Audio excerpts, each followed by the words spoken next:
Every empire begins with a promise. Every tyrant starts as a savior. And every free man is one crisis away from surrendering the keys to his own cage. Niccolò Machiavelli, the dark prince of political philosophy, understood this paradox better than most. He wrote not just to guide rulers, but to warn the ruled. He didn't write to comfort kings. He wrote to undress them, to reveal the naked, brutal truth behind power. His warning was not about how power is abused.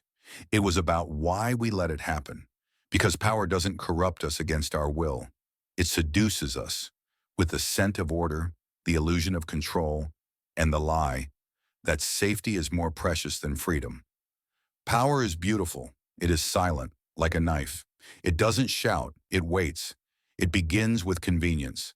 Let someone else decide. Let the strong lead. Let the experts handle it.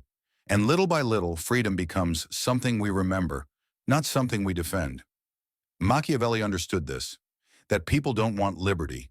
They want comfort wrapped in ritual and security draped in ceremony.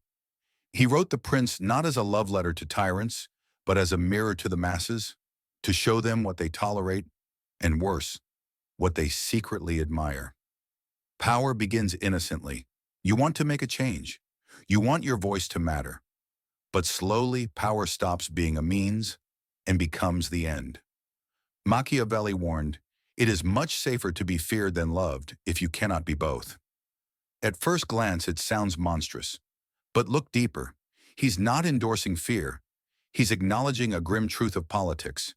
When people stop watching the powerful stop caring. And power, once tasted, doesn't beg for affection. It demands obedience.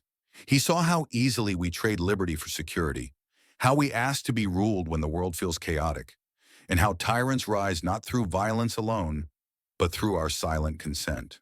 And deep down, there is a prince inside all of us, whispering, "If only I were in charge, I would do it right." Would you? Freedom, today, is a costume party, a simulation. We vote, but we don't choose. We speak, but we echo. We consume rage in bulk and call it activism. Machiavelli would laugh. He'd say, "You are not free, you are well managed. You live in a democracy of illusion, where power doesn't need to crush you. It just needs you to be busy, distracted, and endlessly outraged by the wrong things." Men are quick to forget the death of a father, he wrote, but not the loss of their inheritance. He meant, threaten our money and we'll riot. Threaten our dignity and we'll scroll past it. That's the seduction, the quiet trade of principle for comfort, the slow death of dissent. To remain free, a people must be willing to fight power, even the power they love.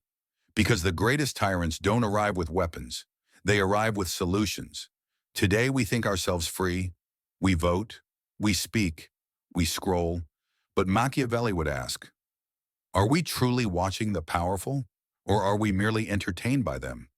He'd see how algorithms rule without thrones, how fear sells faster than truth, how we let leaders lie as long as they keep us fed.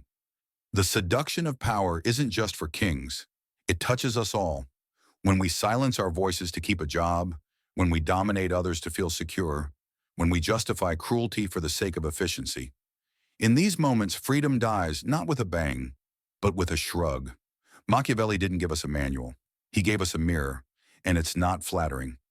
He showed that politics isn't about ideals. It's about influence. That people don't rise by being good, they rise by being useful, or dangerous, or both. He didn't trust the crowd, because the crowd always cheers the noose, as long as it hangs someone else.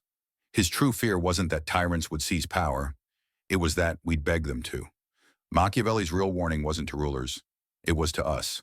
To remember that power always hungers for more, and that the only antidote is vigilance.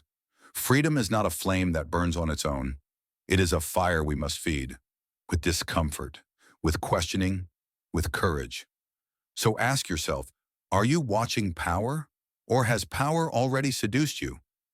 Machiavelli's message was never, be ruthless. It was, know that others will be, and decide before they arrive whether you want to be ruled or ready